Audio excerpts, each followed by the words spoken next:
Por milhões de anos, um predador atravessou eras praticamente inalterado. Um réptil que ultrapassa 3 metros de comprimento, pesa mais de 160 quilos e não precisa correr atrás da presa até o fim. Ele morde e espera. Existe um animal que vive em ilhas isoladas do Sudeste Asiático e domina tudo ao seu redor. Um sobrevivente pré-histórico com dentes serrilhados como lâminas, língua bifurcada que fareja a morte à distância e uma estratégia de caça que começa no ataque, mas termina horas, às vezes dias depois. A vítima consegue fugir, corre pela mata, desaparece no horizonte. Mesmo assim, o destino já está selado. A pressão cai, o sangue não coagula, o corpo entra em colapso. E enquanto isso, o predador apenas segue o rastro. Mas afinal, o que realmente acontece na mordida desse gigante? É veneno? São bactérias letais? Ou uma combinação tão eficiente que ainda divide a ciência? Como esse lagarto se tornou o predador absoluto de um arquipélago inteiro? Que adaptações permitiram que sobrevivesse por milhões de anos em ilhas severas e isoladas? E se resistiu ao tempo, à evolução e à própria brutalidade da natureza, por que agora corre o risco de desaparecer?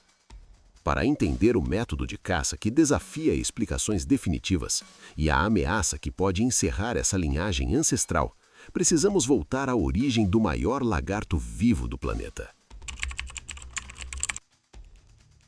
O nome científico é Varanus comodoensis.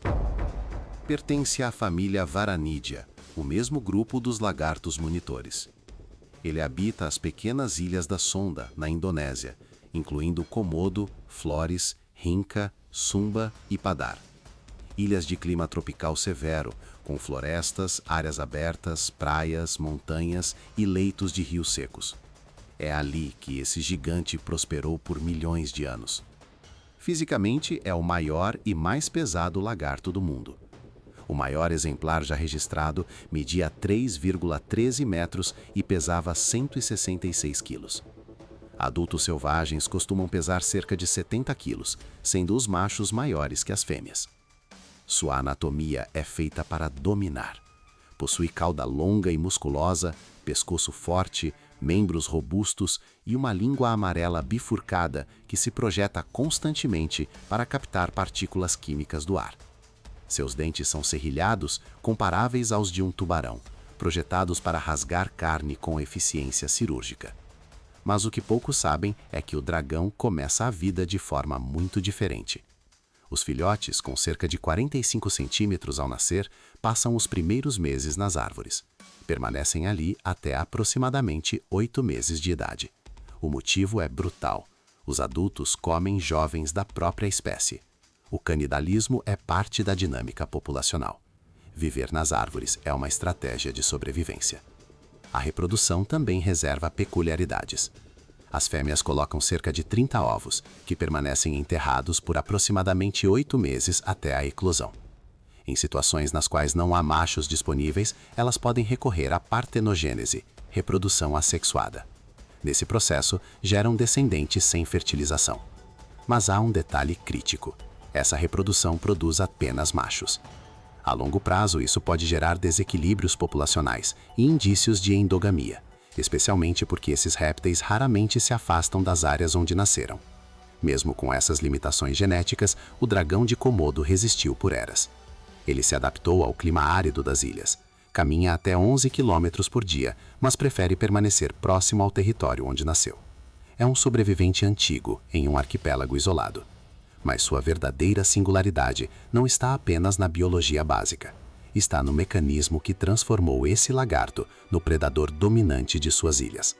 O que acontece quando ele ataca? Nas ilhas que habita, o dragão de Komodo é o predador dominante.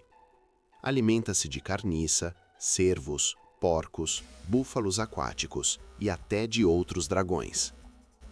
Sua estratégia combina paciência e explosão.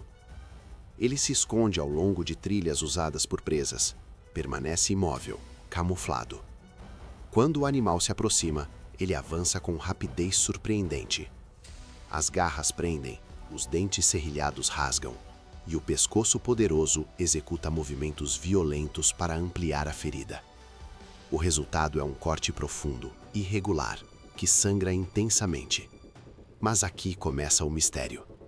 Durante muito tempo, acreditou-se que a morte ocorria por infecção. A saliva do dragão é rica em bactérias que rapidamente contaminam a ferida. A presa, mesmo que escape, desenvolveria infecção grave e sucumbiria. Essa foi a explicação dominante por décadas.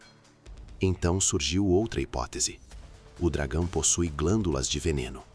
Essas toxinas reduzem a pressão sanguínea, impedem a coagulação e induzem choque. Ou seja, não se trata apenas de bactérias, trata-se de um sistema fisiológico capaz de desestabilizar o corpo da vítima. Alguns herpetólogos apontam que o trauma físico da mordida, a introdução de bactérias e os efeitos das toxinas atuam em conjunto. A morte pode ser resultado da soma desses fatores. Enquanto isso, o dragão faz algo quase perturbador. Ele espera. Animais que escapam da investida inicial podem correr por quilômetros. O dragão segue calmamente, guiado por seu olfato apurado, até encontrar o corpo enfraquecido ou já morto. Ele pode percorrer grandes distâncias diariamente e raramente precisa perseguir até o fim imediato. É uma estratégia de economia energética. Quando finalmente se alimenta, a capacidade é extrema. Pode consumir até 80% do próprio peso em uma única refeição. Se ameaçado durante a digestão, pode vomitar o conteúdo do estômago para reduzir peso e escapar com mais agilidade. Até mesmo o canibalismo integra essa lógica brutal. Adultos consomem jovens e ocasionalmente outros adultos. E embora ataques a humanos sejam raros, eles já ocorreram. O dragão de Komodo não é apenas grande, ele é uma máquina biológica construída para maximizar eficiência em um ambiente insular limitado. Mas se ele é tão adaptado, por que está ameaçado? Entre 1996 e 2021, a União Internacional para a Conservação da Natureza classificou o dragão de Komodo como vulnerável. Em 2021, a classificação mudou para em perigo. Modelos climáticos indicam que entre 30% e 70% do habitat da espécie pode ser perdido até 2040, devido ao aumento do nível do mar. Além das mudanças climáticas, há queimadas para uso humano, caça ilegal, fragmentação populacional e impactos do turismo sobre a reprodução. Em 1980, a Indonésia criou o Parque Nacional de Komodo para proteger a espécie e seu habitat. O parque tornou-se Patrimônio Mundial da Organização das Nações Unidas para a Educação, a Ciência e a Cultura, e mantém patrulhas contra a caça ilegal. Mas a pergunta permanece: essas medidas serão suficientes diante das mudanças ambientais aceleradas? O dragão de Komodo sobreviveu por milhões de anos nas ilhas da Indonésia. Ele é o maior lagarto do planeta. Um predador que combina a força física, dentes serrilhados, toxinas, bactérias e estratégia paciente. Seu método de caça não depende apenas da violência imediata, mas de um processo biológico complexo, que ainda gera debate científico.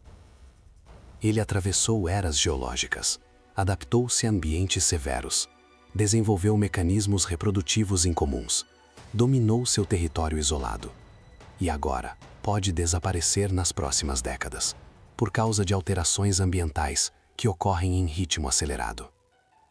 O maior lagarto do planeta resistiu ao tempo, à evolução e à própria brutalidade da natureza. Mas agora enfrenta um inimigo muito mais imprevisível: nós.